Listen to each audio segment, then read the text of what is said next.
The bullet punched through the window 3 inches from Captain Kira Simmons's head, showering her with glass fragments that glittered like diamonds in the Afghan sunlight.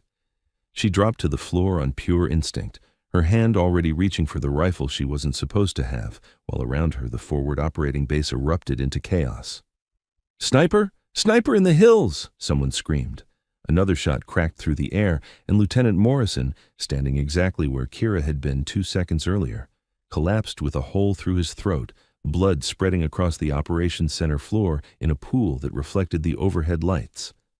Through the shattered window, Kira could see the rest of the base scrambling for cover. Soldiers diving behind HESCO barriers, vehicles swerving off roads, the organized military compound transforming into a panicked mess as an invisible enemy picked targets with methodical precision. Third shot. Sergeant Chen took it in the chest, his body armor stopping the round, but the impact throwing him backward through a doorway. Fourth shot. A radio operator's headset exploded, the bullet missing his skull by millimeters, but destroying the communications equipment and severing the base's contact with higher command. "Where the hell is he?" Major Briggs shouted from behind an overturned desk, his face red with rage and fear. "Somebody find that shooter!"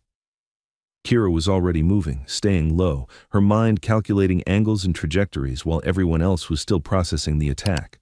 She reached the rifle case she'd hidden under her bunk, the one that wasn't in any official inventory, the one she'd been told to leave behind when she'd transferred from her previous assignment to take this safer intelligence posting. "Simmons, what are you doing?" Briggs yelled. "Get to the bunker!" She ignored him, assembling the rifle with movements so practiced they were muscle memory. Custom .308 bolt action, match-grade barrel, Schmidt and Bender scope that had cost more than her car. The weapon of a precision marksman, not an intelligence officer assigned to analyze satellite imagery and write reports. Fifth shot shattered another window. Sixth shot took out a vehicle's tire, disabling the quick reaction force before they could even mount up. "He's toying with us," Kira muttered, her trained eye reading the pattern. "Showing us he can hit whatever he wants, psychological warfare before the real attack." She moved to a window with a clear view of the surrounding hills, staying in shadows, keeping her profile minimal. Through her scope, the terrain resolved into layers, near ridges, far ridges, countless hiding spots where an enemy sniper could set up and dominate the entire base. But Kira Simmons wasn't just any intelligence officer. Before her transfer to this FOB in the middle of nowhere, she'd been a scout sniper school instructor at Quantico. 3 years teaching Marine Corps snipers how to find, fix, and eliminate enemy marksmen. 2 combat deployments before that as an operational sniper. 42 confirmed kills, though the official number was classified along with most of her actual service record. They'd sent her here because she'd embarrassed the wrong general's son during a training exercise, pointing out his incompetence in terms that were technically accurate but politically disastrous. Her punishment, a desk job analyzing intelligence reports while her skills atrophied and her rifle gathered dust. Except she'd brought the rifle anyway, and she'd kept training in secret, shooting at night when no one was watching, maintaining her edge because something in her gut said she'd need it. That gut feeling was paying off right now. Seventh shot rang out, and Kira's scope was already tracking the sound. There, a muzzle flash from the far ridge, maybe 800 meters out. Amateur mistake. Professional snipers suppressed their signature, but this one either didn't have the equipment or didn't care. "I've got him," she said, more to herself than anyone else. "Simmons, I gave you an order." Briggs was still shouting. "Get to the—" Her rifle spoke, the suppressed shot barely audible over the ongoing chaos. Through her scope, she watched a figure on the distant ridge jerk backward, tumbling from his position.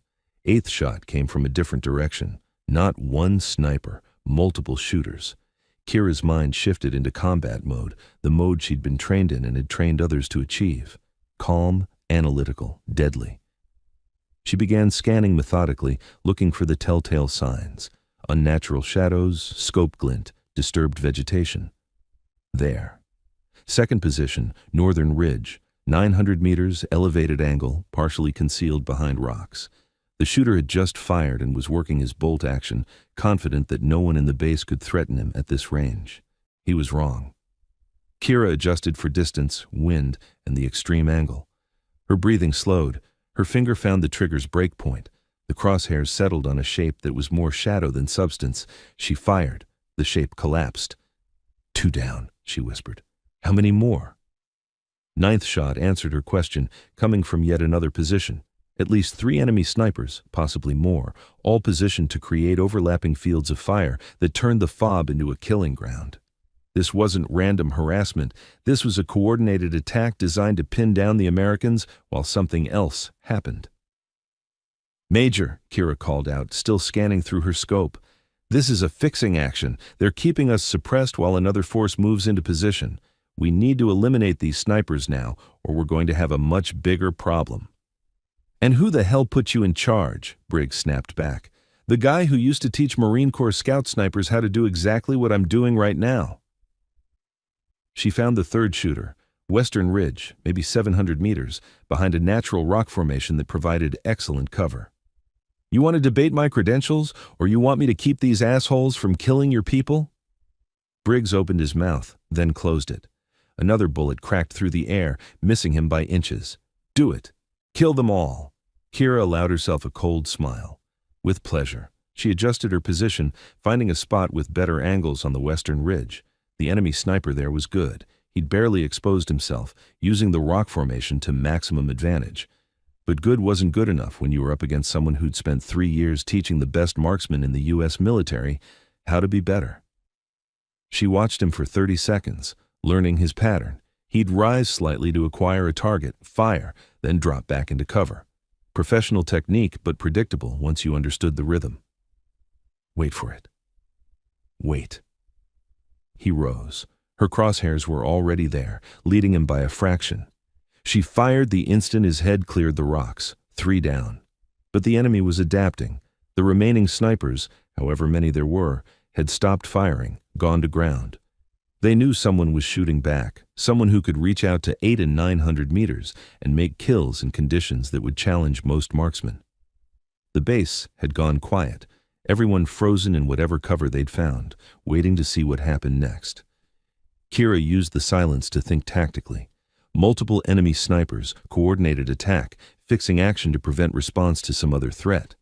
What was the primary objective? Why pin down this particular FOB?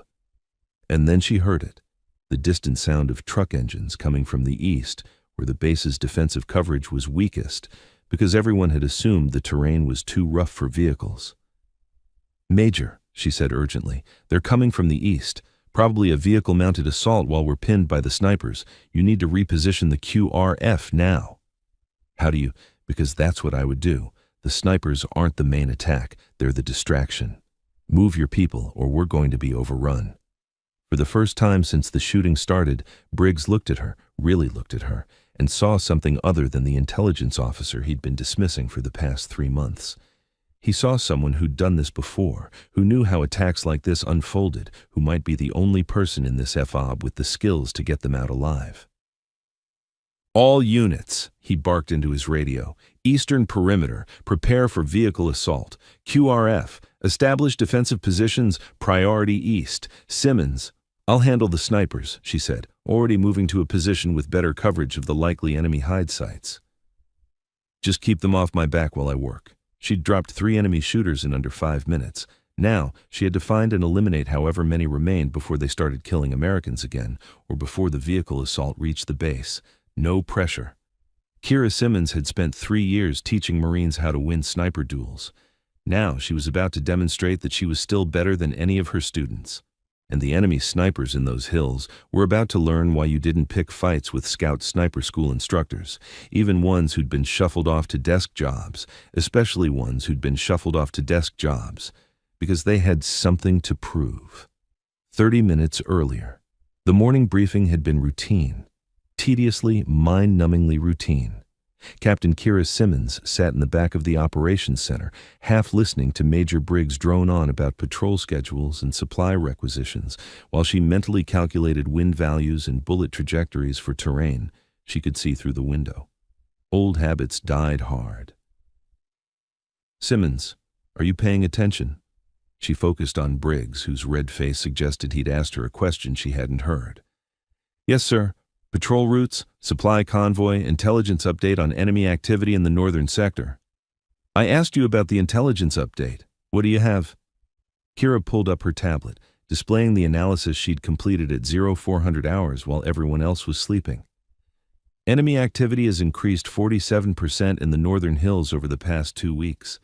Radio intercepts suggest they're planning something, but the chatter is vague. Could be another harassment attack. Could be something more coordinated. Your assessment? I think they're probing our defenses, looking for weaknesses. The pattern suggests they're building toward a larger operation, possibly in the next 72 hours. Briggs waved dismissively. They've been building toward something for 3 months. Nothing ever comes of it. These Taliban fighters are disorganized, poorly equipped, and not a serious threat to this base. Kira bit back the response she wanted to give. That underestimating the enemy was how people died, that disorganized fighters had been killing Americans for 20 years, that her analysis was based on patterns she'd seen before in combat situations that Briggs had only read about in reports. Instead, she said, "Yes, sir. Just reporting what the data shows. The data shows a bunch of goat herders playing soldier in the hills. Let me know when they do something worth worrying about." The briefing continued. Kira returned to her mental calculations, looking at the hills surrounding the base and automatically identifying the best sniper hides, the optimal firing positions, the routes enemy forces might use to approach unseen. Lieutenant Morrison caught her eye from across the room and rolled his eyes in commiseration. He was one of the few people on the base who knew Kira's real background. They'd served together on her first deployment before she'd become an instructor, when she was just another Marine Scout sniper doing dangerous work in dangerous places. After the briefing, Morrison caught up with her outside. "He's an idiot. He's the commanding officer. He's an idiot commanding officer. Your analysis was solid, Kira. I've seen the same patterns. Something's building. Doesn't matter if he won't listen." She looked at the hills again, that familiar itch between her shoulder blades that came when she felt like she was being watched. "You feel it too?" "Yeah, like there's a storm coming and we're standing in the open." They stood in silence for a moment, 2 combat veterans reading signs that the non-combat officers around them couldn't see. "You still have that rifle?" Morrison asked quietly. "Why would I have a rifle? I'm an intelligence officer. I analyze data and write reports. That's it." "Right. And I'm sure that rifle case under your bunk is full of field manuals and PowerPoint presentations." Kira smiled slightly. "Something like that. Keep it close. I've got a bad feeling about today." Morrison walked away, heading toward his quarters. Kira remained outside, studying the hills, her trained eye picking out terrain features and potential threats that most people would never notice. She'd been forcibly transferred to this fob as punishment for being right at the wrong time, for publicly demonstrating that the commanding general's son was a terrible sniper who would get people killed if deployed operationally. The general had been embarrassed, his son had been angry, and Kira had been reassigned to the middle of nowhere to rot behind a desk. But she'd kept her skills sharp. Night shooting sessions when everyone else was asleep, physical training that went beyond the minimum required, mental exercises, running through scenarios, staying ready even though she had no official reason to be ready. Because she'd learned in combat that the universe had a sense of humor, and the moment you let your guard down was the moment everything went to hell. She headed back to her quarters, checked her rifle case to make sure everything was in order, then reported to the operations center to begin her shift analyzing intelligence reports. 3 hours later, the first bullet came through the window, and Kira Simmons transformed from an intelligence officer who wrote reports into the combat-hardened sniper instructor who'd been waiting for a chance to prove she still had the skills that had made her one of the best in the Marine Corps. The counter-sniper battle. Kira moved through the fob with the smooth efficiency of someone who'd spent years training for exactly this scenario. Her rifle was an extension of her body, every movement practiced 10,000 times until it became automatic. She wasn't thinking about shooting, she was thinking about finding. The enemy snipers had gone quiet after she'd eliminated 3 of their positions, which meant they were either withdrawing or repositioning. Professional shooters would withdraw and live to fight another day. Amateurs would try to get revenge. She was betting on revenge. Through her scope, Kira scanned the hills methodically, using the technique she'd taught to hundreds of students. Divide the terrain into sectors, clear each sector completely, never rush, never assume. The enemy was out there. She just had to find them before they found her. The sound of truck engines was growing louder. The vehicle assault was maybe 5 minutes out. She had to neutralize the remaining snipers before those trucks arrived, or the defenders would be caught between direct assault and precision fire from the hills. There, a glint of light from the southern ridge, maybe 1,000 meters out. Too far for most shooters, but Kira had qualified at that range consistently during her instructor days. More importantly, she'd made combat kills at similar distances, which was different from hitting paper targets. She settled into a shooting position behind a concrete barrier, using the solid surface to stabilize her rifle. The glint had disappeared, but now she knew where to look. She watched the area patiently, controlling her breathing, waiting for the enemy to make a mistake. Patience was the sniper's greatest weapon. Rushing got you killed. 30 seconds passed. A minute. The truck engines were getting closer, and then she saw it. Movement, just a fraction, as the enemy sniper adjusted his position. He was setting up for a shot, probably targeting the QRF that was repositioning to meet the vehicle assault. Kira's crosshairs settled on the shape. Range, 1,037 meters according to her scope's rangefinder. Wind, 8 knots from the northwest. Temperature, 95 degrees. Elevation angle, 12 degrees upward. The calculations ran through her mind automatically, her brain doing math that would require most people to use computers. This was what made great snipers great, the ability to process variables instantly and make the shot before the target moved. Her finger found the trigger. The crosshairs steadied. Her breath released halfway and held. The rifle kicked against her shoulder. Through the scope, she watched the distant figure jerk and fall. 4 down. Got him, she muttered, already scanning for the next threat. How many more? The initial attack had shown at least 3 firing positions, and she'd eliminated 4 shooters, which meant either she'd gotten one position twice, or there were more enemies than she'd initially calculated. Movement to her left. One of the base's designated marksmen had climbed to a rooftop position and was trying to engage the enemy snipers with his M110. Brave, but stupid. He didn't have the training or equipment for this kind of duel. Get down, Kira hissed into her radio. You're exposing yourself to... The shot came from the eastern ridge, and the marksman toppled from the roof, his body hitting the ground with a sickening thud. Dead or seriously wounded, either way he was out of the fight. Eastern ridge. That was a new position, which meant at least 5 enemy snipers total, possibly more. This was a well-planned operation with professional shooters, not the disorganized goat herders Briggs had dismissed that morning. Kira swung her rifle toward the east, scanning the ridge where the shot had originated. The enemy there would be expecting return fire, would be moving or taking cover. She had maybe 10 seconds before he relocated to a new hide site. Her scope swept across rocks and shadows, looking for the one shadow that didn't belong, the one shape that was slightly wrong. There, behind a cluster of boulders, a vertical line where there should only be horizontal ones, a rifle barrel, poorly concealed. She fired without hesitation. The barrel disappeared, and she heard a distant clatter of equipment falling. 5 down. Maybe. The truck engines were very close now. Through the chaos, she could hear Briggs on the radio coordinating the defense of the eastern perimeter. The QRF was in position, ready to engage the vehicle assault. But if those trucks had mounted weapons, and they probably did, the defenders would be exposed to fire from both the assault force and to any remaining snipers in the hills. Kira made a tactical decision. The vehicle assault was the more immediate threat.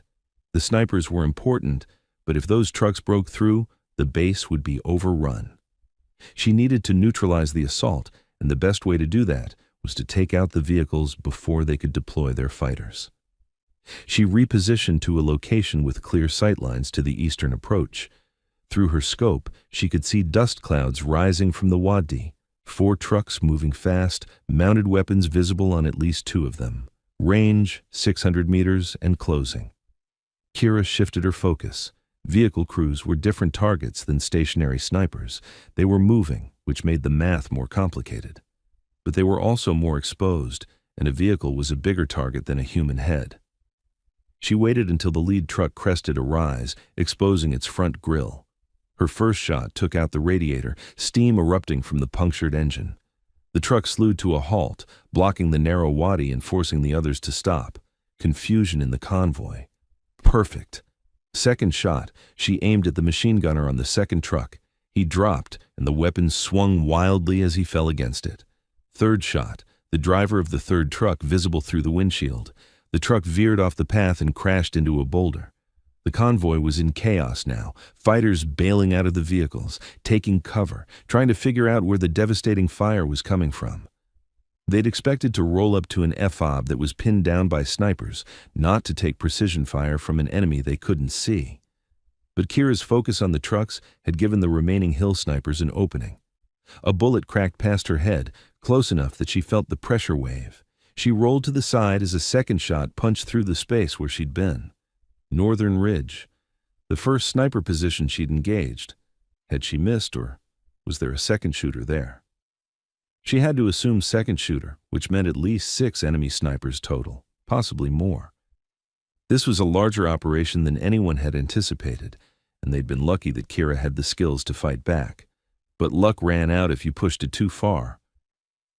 "Simmons!" Briggs's voice over the radio. "The vehicle assault is stalled, but we're taking casualties from the hills.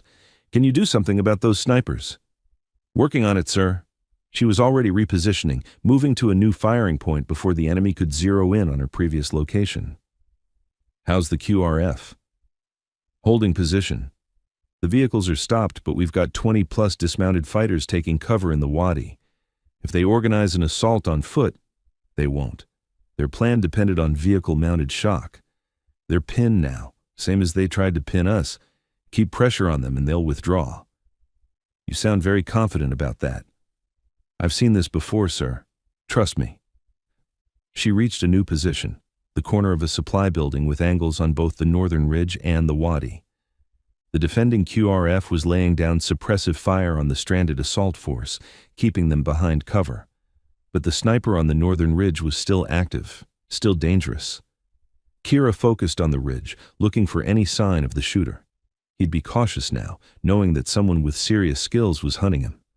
The earlier mistake, shooting at her and missing, would have told him that he was outclassed. The question was whether he'd withdraw or try to salvage the operation. Minutes passed. The firefight in the wadi continued, but it was stalemate, neither side able to advance without taking unacceptable casualties. The enemy commander would be assessing, deciding whether to retreat or commit to a ground assault despite losing the vehicle advantage. And then, Kira saw it. A muzzle flash from the northern ridge, but not aimed at her.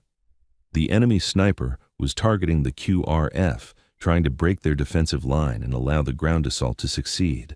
Bad tactical decision. He'd just revealed his position while Kira was actively hunting him.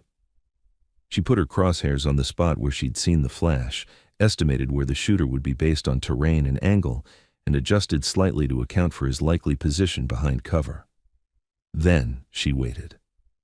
3 seconds. 5. 10. The enemy rose for another shot. Kira's bullet found him before he could pull his trigger. 6 down. Confirmed. The battle was turning. With the vehicle assault stalled and the sniper cover eliminated, the enemy force in the wadi was effectively trapped. They could retreat or die, but they couldn't advance. Smart commanders retreated. Through her scope, Kira watched the enemy fighters begin to fall back, using smoke grenades to cover their withdrawal. The QRF started to pursue, but Briggs called them back. No point chasing a defeated enemy into terrain that might have more ambushes waiting. Within 15 minutes, the wadi was empty except for the destroyed vehicles and the bodies of fighters who hadn't made it to cover in time. But Kira wasn't done. Her combat instincts were screaming that something was wrong. The attack had been too coordinated, too professional. These weren't random insurgents. They were trained fighters executing a complex plan, and complex plans usually had backup elements. She stayed in position, scanning the surrounding terrain with her scope. The base defenders were starting to relax, thinking the threat had passed, but Kira kept watching, kept analyzing. There, movement on the western ridge, a different location from where she'd engaged earlier. New shooters, probably held in reserve, waiting to see if the primary attack succeeded before committing. "Major," she said into her radio, "we've got more movement on the western ridge. I count at least 3 additional enemy positions that haven't engaged yet. They're probably waiting to see if we drop our guard." "Jesus Christ, how many of these bastards are there?" "Unknown, sir, but I recommend maintaining defensive posture and staying under cover. I'll handle the new positions." She didn't wait for approval. Her scope was already tracking the western ridge, identifying the new threat positions. These shooters were smart. They'd learned from watching their comrades get eliminated. They were staying deep in cover, minimizing exposure, making themselves hard targets. But hard wasn't impossible. Kira settled into a new shooting position with better angles on the west. Through her scope, she could see barely perceptible movements, a shadow shifting, a rock that looked slightly different from the surrounding terrain, tiny indicators that trained eyes could spot. She waited. 5 minutes. 10. The enemy snipers weren't moving, weren't shooting, just watching to see what the Americans would do. Psychological warfare. They wanted the base defenders to think the attack was over, to emerge from cover, to present targets. Kira keyed her radio. "All personnel, remain in defensive positions. Do not expose yourselves. Enemy observation elements are still active." Then she focused on her scope, running through mental calculations. If she eliminated one of these watchers, the others would know she was still hunting. They might withdraw, or they might try to locate and kill her. Either way, she couldn't let them continue observing the base. They'd report weaknesses, plan the next attack, maybe coordinate artillery or mortar fire. She selected her target, the most exposed position, where a shooter had made the mistake of positioning himself against skyline, rather than using terrain to break up his silhouette. Range, 1,100 meters. Wind had shifted, now coming from the south at 10 knots, temperature rising as the sun climbed higher, all factors that affected the bullet's flight path. Kira made her adjustments and settled into perfect stillness. Her breathing slowed, her heartbeat steadied. The world contracted to just her, the rifle, and the target. She fired. The distant figure dropped. 7 confirmed kills. Immediately, the other positions erupted with fire, not at the base, but at where they thought Kira was shooting from. Bullets sparked off concrete and metal, the enemy unleashing everything they had at her last known position. But she'd already moved, relocating to a different firing point 30 meters away. She watched them waste ammunition on an empty position, marking their locations by their muzzle flashes. One by one, she engaged them. 8th kill. 9th. 10th. The enemy fire ceased. The western ridge went quiet. Either she'd eliminated all the watchers or the survivors had withdrawn. Kira maintained her position for another 20 minutes, scanning continuously, making sure no additional threats emerged. Finally, Briggs's voice came through her radio. "Simmons, sitrep. Western Ridge is clear, sir. I count 10 confirmed kills total from the sniper element, plus the vehicle crews from the assault force. No enemy activity visible. Recommend maintaining heightened alert posture for the next 6 hours in case they try again." "Copy that. Get to the TOC. We need to debrief this goat rope." Kira safed her rifle and made her way to the Tactical Operations Center, aware of the stairs following her. Word had spread fast. The intelligence officer had just single-handedly defeated a coordinated sniper attack while also breaking a vehicle-mounted assault. When she entered the TOC, the room went quiet. Briggs looked at her with an expression she couldn't quite read. Respect, confusion, maybe some anger at having been so wrong about who she was. 10 enemy snipers, he said flatly, plus vehicle crews. You eliminated them all alone. The QRF stopped the assault force, sir. I just handled the snipers. Dean, don't downplay what you did, Captain. You saved this entire base. He gestured to a chair. Sit. We have a lot to discuss, starting with who you really are and why the hell an instructor-level sniper is writing intelligence reports at my FOB. Kira sat, knowing this conversation had been inevitable from the moment she'd picked up her rifle. Her secret was out. Now she'd have to deal with the consequences. Aftermath. Major Briggs's office was cramped and overheated, the air conditioning struggling against the Afghan afternoon sun.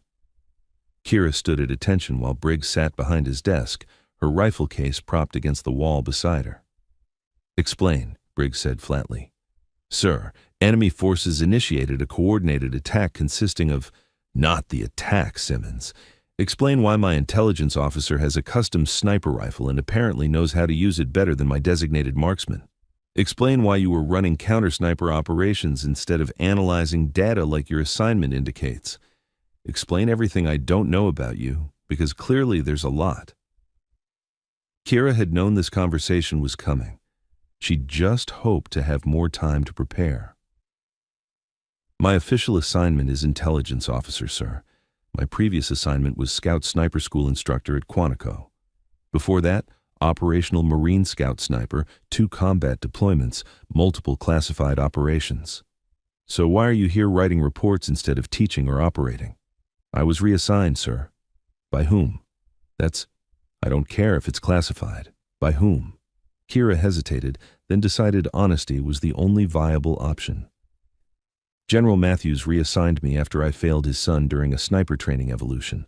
The son was incompetent and dangerous. I documented it in my assessment. The general took it personally." Briggs leaned back in his chair, processing this. "So you got punished for doing your job correctly?" "That's one interpretation, sir." "And you've been here for 3 months writing intelligence reports while hiding the fact that you're apparently one of the best snipers in the Marine Corps." "I wouldn't say best, sir. I watched you eliminate 10 enemy snipers at ranges exceeding 1,000 meters while under fire. I watched you disable multiple vehicles and kill enough of the assault force to break their attack. What would you call that?" "Adequate performance given the circumstances, sir." Briggs actually smiled. "You're either incredibly modest or incredibly arrogant. I'm not sure which." He stood and walked to the window, looking out at the base where repair crews were already working to fix the damage. "Here's my problem, Simmons. I have an intelligence officer who just proved she's worth more in a combat role than behind a desk. But I can't officially reassign you because General Matthews made it very clear that your punishment posting was non-negotiable. So what do I do?" "I could continue my intelligence duties, sir. Today was an exceptional circumstance. Today was a preview of what's coming. Your analysis was right. Enemy activity is building towards something larger. They tested our defenses today and found them wanting. They'll be back, probably with more forces, better planning, and more snipers. I need you ready to respond." "Sir, with respect, my assignment—" "Your assignment is whatever I say it is within this FOB. Officially, you remain the intelligence officer. Unofficially, you're my counter-sniper specialist. You'll continue writing your reports, but you'll also prepare for future sniper threats. That means keeping your skills sharp, keeping that rifle ready, and being prepared to do what you did today whenever necessary." Kira felt something loosen in her chest, a tension she'd been carrying since her reassignment. "Yes, sir, I can do that." "I know you can. That's why I'm giving you the job." Briggs returned to his desk. "One more thing. Morrison spoke highly of you. He said you were one of the best Marines he'd ever served with. I'm sorry we lost him." "So am I, sir." "Make sure his death meant something. Make sure this base is ready the next time the enemy comes calling." "I will, sir." Briggs waved dismissively. "Dismissed. And Simmons, keep that rifle close. Something tells me we're going to need it again soon." Kira grabbed her rifle case and headed for the door, then paused. "Sir, permission to speak freely?" "Granted." "Thank you for trusting my assessment this morning. Even though it came too late to prevent the attack, you listened when it mattered. A lot of commanders wouldn't have. A lot of commanders are idiots who get their people killed. I try not to be one of them." He picked up a report from his desk. "Now get out of here. You've got intelligence to analyze and apparently a secret sniper identity to maintain." Kira left the office and walked across the base, aware of the eyes following her. Word had spread quickly. The intelligence officer who'd saved the FOB, the desk jockey who turned out to be something else entirely. She made it to her quarters and set down the rifle case, then allowed herself to collapse onto her bunk. The adrenaline crash was hitting now, her hands starting to shake slightly, the weight of what she'd done settling onto her shoulders. 10 confirmed kills, multiple vehicle disables, an entire assault force routed. It was exactly the kind of combat performance that should have been celebrated, except she wasn't supposed to have those skills. She was supposed to be punished, sidelined, forgotten. Instead, she'd just reminded everyone, including herself, that she was still one of the best combat snipers in the Marine Corps. Her phone buzzed, a text message from an unknown number. Heard what happened. Nicely done. Some of us remember what you're capable of. Stay ready. Matthews. Not General Matthews. That didn't make sense. He was the one who'd sent her here, unless she thought about the text, the phrasing, the implication, and suddenly she understood. This posting hadn't been punishment, it had been placement. General Matthews hadn't been trying to end her career. He'd been positioning her somewhere she'd be needed, somewhere her skills would make a difference. The whole thing had been a test, or a setup, or both. Kira looked at her rifle case, then at the hills outside her window, where 10 enemy snipers had learned the hard way that some intelligence officers were more than they appeared. She'd passed the test. Now she needed to stay ready for whatever came next, because in a combat zone, there was always something coming next. 2 weeks later, the briefing room was crowded with personnel from multiple units, SEALs, Rangers, Marine Force Recon, and a handful of people whose uniforms showed no unit insignia at all. Kira stood at the front beside a large tactical map, her custom rifle case on the table beside her. "Gentlemen," Admiral Cordell began, his Navy rank insignia suggesting he was several steps above anyone who normally visited this FOB. 2 weeks ago, this forward operating base was attacked by a coordinated enemy force featuring professional sniper support. The attack was repelled largely through the actions of one Marine who happened to be in the right place with the right skills. Eyes turned toward Kira. She kept her expression neutral. "Captain Simmons has a unique background," Cordell continued. "She's one of the Marine Corps' premier scout sniper instructors, with combat experience and capabilities that we've been underutilizing. That changes today." He clicked a remote, and the tactical map displayed on the wall behind him. "Intelligence suggests the attack 2 weeks ago was a probing action. The enemy is planning something larger, a coordinated assault on multiple FOBs across the region, using sniper teams to fix forces in place while ground elements overwhelm defenses. We need to disrupt their planning and eliminate their sniper capability before they can execute." Another click, and the map zoomed in on terrain about 20 kilometers from the base. "This is where they're training. We've identified at least 12 enemy snipers operating from a camp in the mountains. They're practicing on targets at ranges similar to our base defenses, clearly preparing for another attack."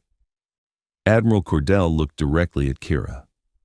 "Captain Simmons, your mission is to lead a team to eliminate this sniper cell. You'll have operational control of the mission, with support from SEAL Team 7 and Marine Force Recon. Your objective: neutralize all enemy snipers and disrupt their training operation. Questions?" A SEAL lieutenant raised his hand. "Sir, with respect, is Captain Simmons qualified to lead this type of operation?" "I see she's an instructor, but is she?" "She eliminated 10 enemy snipers 2 weeks ago while under fire, at ranges exceeding 1,000 meters, using skills she's been maintaining despite an administrative assignment that tried to sideline her." Cordell's voice carried steel.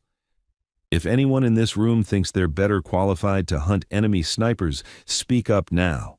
Silence. "Thought so. Captain Simmons, the team is yours. Mission brief will continue with tactical details. The next hour was spent planning the operation, routes in, helicopter insertion zones, backup plans, and contingencies." Kira absorbed it all while simultaneously sketching sniper hides and firing positions on her tactical map. After the briefing, the SEAL lieutenant approached her. "Ma'am, I didn't mean to question your capabilities. You were doing your job, Lieutenant. Never apologize for asking questions." She extended her hand. "Kira Simmons, I look forward to working with your team." "Jason Mercer." He shook her hand. "I've heard stories about Marine scout snipers. Looking forward to seeing if they're true." "They're not stories, Lieutenant. They're just facts reported with dramatic flair." He laughed. "I like you already. When do we launch?" 24 hours. I want to hit them at dawn when they're least alert. Classic sniper timing. There's a reason it's classic. It works." The next 24 hours passed in preparation. equipment checks, weapon zeros, coordination with supporting elements. Kira fell back into the rhythm of operational planning, the mental state she'd maintained as an instructor, but hadn't fully embraced since her reassignment. She was going back to what she did best, and this time, she had a team of elite operators backing her up. The night before the mission, Kira stood alone on the base perimeter, looking at the mountains where enemy snipers were training, where tomorrow she'd prove once again that hunters could become hunted. Lieutenant Mercer joined her. Nervous? Focused. There's a difference. Good answer. He was quiet for a moment. My team's done operations like this before. Hostile terrain, professional enemies, high-value targets. But I've never worked with someone who's eliminated 10 enemy snipers in a single engagement. That's the kind of performance that changes how we think about what's possible. It's just shooting, Lieutenant, math and muscle memory. No, ma'am, it's more than that. It's instinct and experience and talent all coming together at the right moment. My guys are good, but what you did 2 weeks ago, that's legendary. Kira didn't respond immediately. She was thinking about Morrison, about the other Americans who died in that attack, about the responsibility that came with having skills other people didn't. Tomorrow, she said quietly, we make sure those enemy snipers never get another chance to kill Americans. That's all that matters. Not the shooting, not the skills, just the mission. Roger that, ma'am. We'll get it done. They stood together in silence, two warriors preparing for battle, both understanding that tomorrow would bring violence and danger and the possibility of death, but also understanding that this was the job they'd chosen, the calling they'd answered. Kira Simmons had been forced into a desk job as punishment. Instead, she'd been positioned exactly where she needed to be when crisis came. And tomorrow, she'd lead a team to eliminate an enemy threat before it could kill more Americans. She wasn't just an intelligence officer anymore. She was a combat leader, a sniper instructor, a warrior who'd proven her worth in the crucible of battle. And the enemy was about to learn that some intelligence officers carried secrets that could get you killed. The hunter becomes the hunter. The helicopter insertion was textbook perfect, low and fast under night vision, dropping the team 3 kilometers from the target area with enough darkness remaining to move into position before sunrise. Kira led the team through the mountains using terrain and shadows for concealment. Behind her, 12 operators moved like ghosts, SEALs and Marines who'd been doing this type of work for years, professional warriors who understood that silence and patience were worth more than speed and firepower. They reached the overwatch position 90 minutes before dawn. Kira established her hide site on a ridge that gave her elevated angles on the enemy camp, while the support team positioned themselves to cut off retreat routes. Through her thermal scope, the camp appeared as clusters of heat signatures, fighters sleeping in tents, a few sentries walking patrol routes, and a separate area where long objects that could only be rifles were stored. "Target area secure," Mercer's voice came through her earpiece. "We're in position to block eastern and southern routes. Northern approach is cliff face, not viable. Western approach is your shooting lane." "Copy," Kira whispered. "Stand by." She settled into her shooting position, making micro-adjustments to her rifle until everything felt perfect. The wait until dawn was spent in absolute stillness, her body relaxed but ready, her mind running through engagement sequences. As the sky began to lighten, the camp stirred. Fighters emerged from tents. Someone started a fire for breakfast, and most importantly, several men walked to the rifle storage area and began setting up for what looked like training exercises. Through her scope, Kira counted 12 long rifles being distributed to different shooters. They moved to positions overlooking a valley where target stands had been erected at various ranges, a training range designed to simulate attacking the American FOBS. Perfect. They were all exposed, all predictable, all about to learn that hunters could become hunted. Kira keyed her radio. "All elements, I have 12 targets in the open conducting training exercises. Engagement will begin on my mark. Suppression teams stand by to intercept any runners. Medical, prepare for fast rope extraction if needed. Countdown from 5, 5, 4, 3, 2, 1, execute." Her first shot took the apparent range instructor, an older man with a weathered face who was demonstrating proper shooting positions to the students. He dropped without a sound. The other shooters froze, confused, looking around for the source of the shot they'd heard but couldn't locate. Kira's second shot eliminated a student who'd started to move toward cover. Third shot took another student raising his rifle toward the ridgeline. Fourth shot hit a fighter running toward the camp. He made it 5 steps before dropping. Now the enemy realized they were under attack by a sniper who could reach them from a range they couldn't match. Panic set in. They scattered, running for cover, abandoning their training rifles and sprinting for survival. But Kira had planned for this. Every direction they could run had been analyzed. Every piece of cover had been assessed. She wasn't just shooting targets, she was herding them into kill zones. Fifth shot hit a fighter diving behind rocks. Sixth shot took one trying to reach a tent. Seventh shot eliminated someone attempting to organize a defense. "Multiple runners heading your way," she reported to the support team. "We see them," Mercer responded. "Engaging." Gunfire erupted from the SEAL positions as they intercepted fighters trying to flee. Not a prolonged firefight, just efficient professional violence that ended threats before they could become problems. 8th shot, 9th, 10th. Kira worked methodically, eliminating threats based on tactical priority, leaders first, then anyone with weapons, then anyone who might escape and report what happened. 11, 12. The camp was silent except for the crackling of the breakfast fire. No one would eat. "All targets eliminated," Kira reported, moving to secondary positions to provide overwatch while assault element secures the camp. She transitioned to a different hide site while the SEAL and Marine teams swept through the camp, gathering intelligence and confirming kills. The operation had taken less than 10 minutes from first shot to all clear. "Camp secure," Mercer reported. 12 enemy snipers confirmed dead, multiple weapons and intelligence materials recovered. No friendly casualties. This was perfect execution, ma'am. "Credit goes to the team, Lieutenant. I just did the shooting." "Yeah, but what shooting? You dropped 12 targets in under 5 minutes, at ranges where most of them couldn't have hit you even if they'd known where you were. That's not just training. That's art." Kira didn't respond. She was already scanning the surrounding terrain, making sure no enemy reinforcements were approaching, staying in operational mode until the team was safely extracted. The helicopters came in fast, loaded personnel and captured materials, and departed before any enemy response could be organized. By the time the sun was fully up, the team was back at the FOB. Mission complete, no casualties, enemy sniper threat neutralized. Admiral Cordell met them on the landing pad.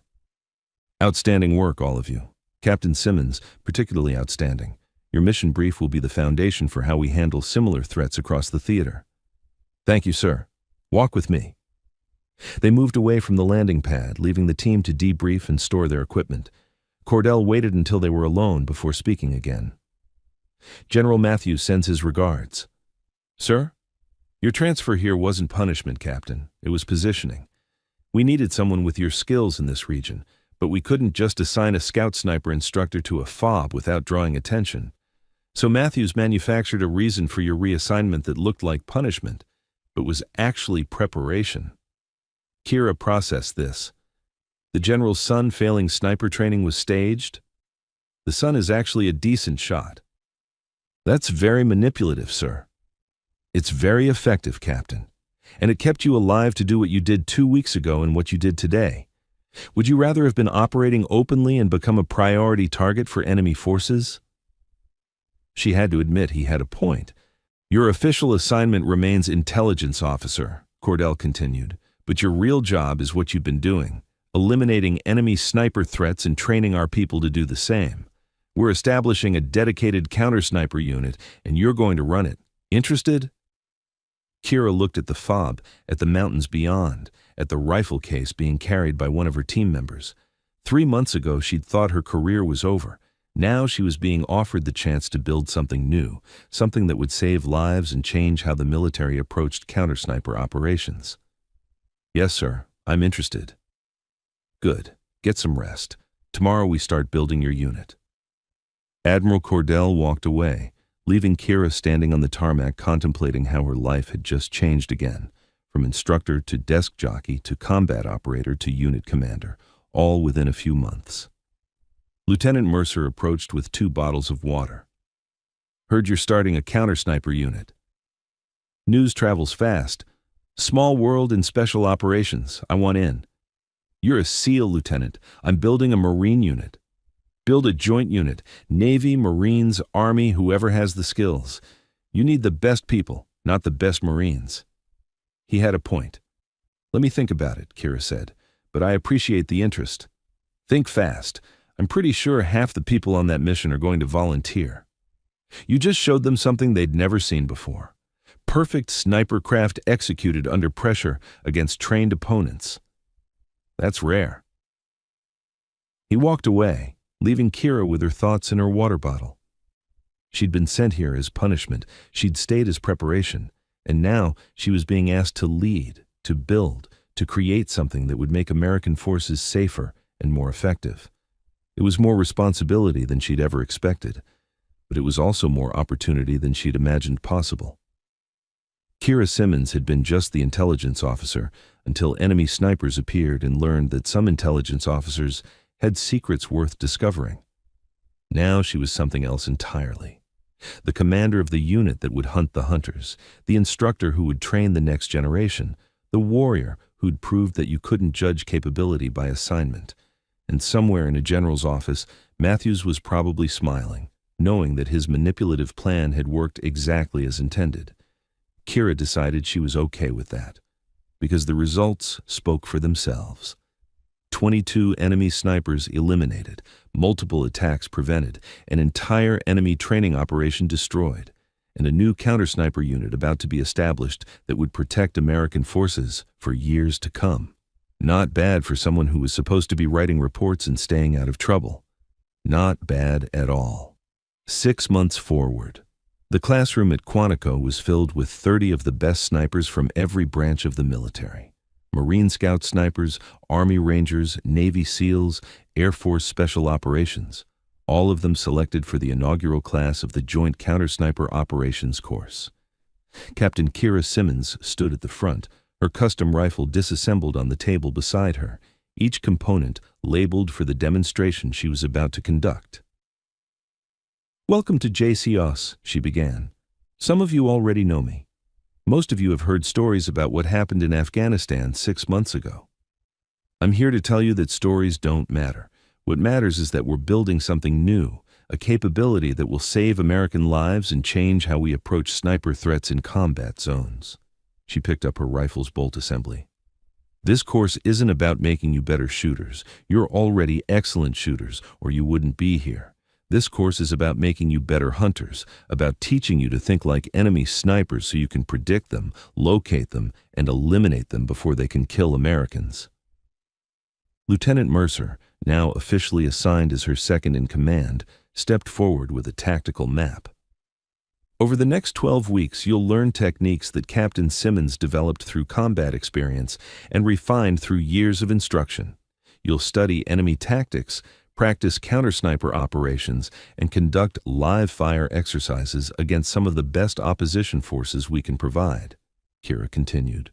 You'll also learn something that's harder to teach: patience, the ability to wait hours or days for a single shot, the discipline to pass on a good shot because you're waiting for the perfect shot, the wisdom to know when to engage and when to relocate. She reassembled her rifle as she spoke, her hands moving with practiced efficiency. 6 months ago, I was writing intelligence reports at a forward operating base. Then enemy snipers attacked, and I did what I'd been trained to do. I eliminated 22 enemy shooters across 2 operations. Not because I'm special, but because I'd maintained my skills and stayed ready even when my official assignment suggested those skills weren't needed. The room was silent, every student hanging on her words. That's the lesson I want you to take from this course. Stay ready, stay sharp, because you never know when the shooting will start, and when it does, Americans will be depending on you to be better than the enemy trying to kill them. She looked at each student in turn. Questions?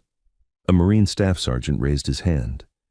Ma'am, the after-action reports from your engagements show shots at over 1,000 meters in combat conditions.